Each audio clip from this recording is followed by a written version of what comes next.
Hi. No, today we're not going to talk about clothing. I just got back from checking out a dog who needs a new home.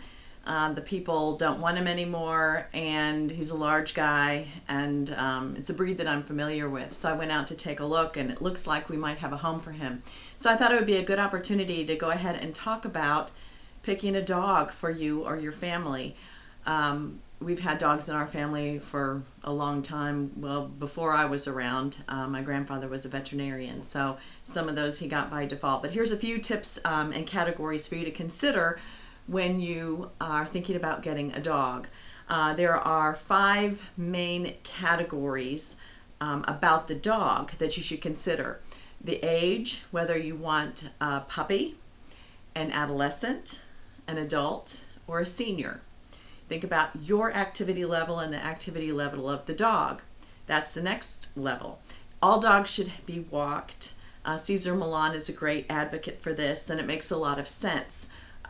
If you get out and get exercise, you feel better, you eat better, you sleep better. Same thing for a dog. They live for your attention. They're a pack animal. They need activity. So think about the age of the animal and the progressive increase in activity if it's a puppy versus decrease if it's a senior, and also be realistic about your level of activity and what you can offer for the dog. Then the size. Where do you live? What kind of car do you drive? Can you handle a toy, or a small, or a medium, or a large, or a giant?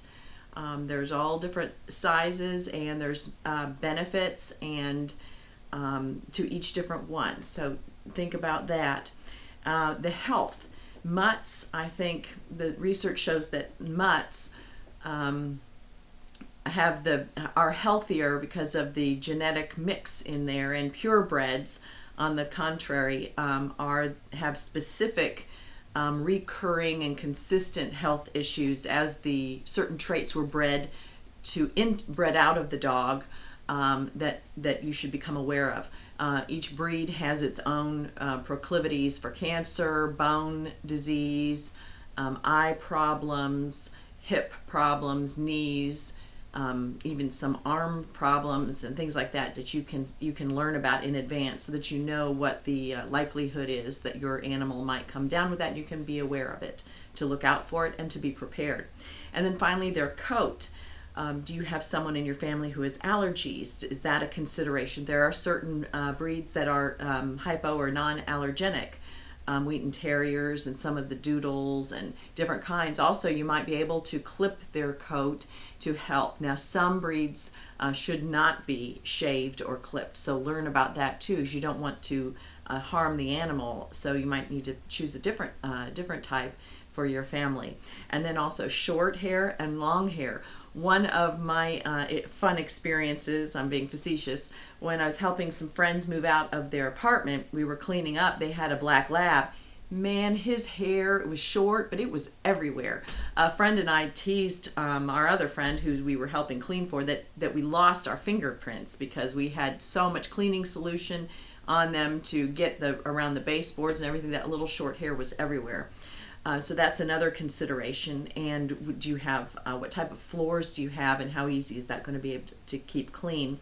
Also, what type of grooming are you going to need? Can you do it on your own, or are you going to have to take it out? Also, eyes, ears, teeth, and claws. So you want to think about that. And when they're going out in the mud and coming back in, is it going to be a coat that self-cleans, or is it one that you're going to have to tend to a lot? Some need to be brushed right away after they're wet, or they're going to get matted, and then that creates a whole other challenge. All right, so you think about the situation with the dog. Now think about yourself and be realistic, because this is a commitment. This might be the first commitment that you make beyond being with your family, which you didn't have a choice, but this is one that you have a choice over. These animals are going to live a long time depending upon what age they are when you get them and what breed they are. Different breeds have different lengths of time that they live, or that there's their reasonable lifespan. So think about your time. Do you have time to walk them, get up in the morning, let them out, come home at lunch if they're a puppy, come back in the evening, curtail your social life so that you are with them a necessary amount of time so that they're healthy and happy. Also, it's not just the hours that they take, but also the days, the commitment every day, weekly, and years. How long are they going to live? And like I said today, I went out to look at a dog who the people said that they don't want him back anymore. So they should have thought about that before they got him. They're being honest. I give them that.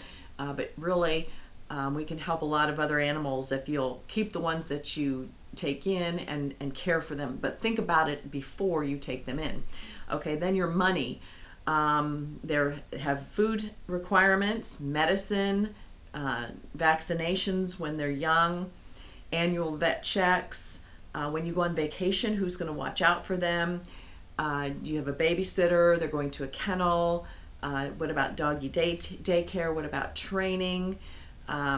Those kinds of things. And then extras, if they're hurt, if there's an accidental injury, if there is something falls on them, they slip and fall, but injuries, other conditions that are part of everyday life, if they slip and fall or have something happen, and also diseases. Certain, like I said before, certain breeds have certain diseases that they're prone to. So find out about that. Then your space. Do you have this? What size of space do you have for the animal that you're going to have? Is there some room that you can make for them on their own? Their bed needs a place, their toys, their food bowl, and such as that. Do you need a doggy door? Some house builders now are considering that when they make their plans, and they're taking into consideration that people have dogs and they want them to be able to have access in and out of the house. And then cleaning.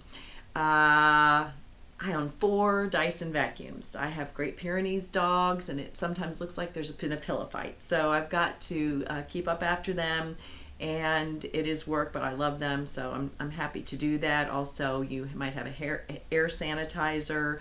I have some relatives who have allergy issues, and we want everybody to be comfortable, so you have to keep up after that. And then, your car. What size car do you have? Can you get one? If you're going to have a big dog, do you have covers in there to transport them here and there? Do you have an SUV? Do you have a truck? Do you have a seatbelt for them? So hopefully some of those ideas will resonate with you, and they'll help you think about it so that you can make the best choice for you.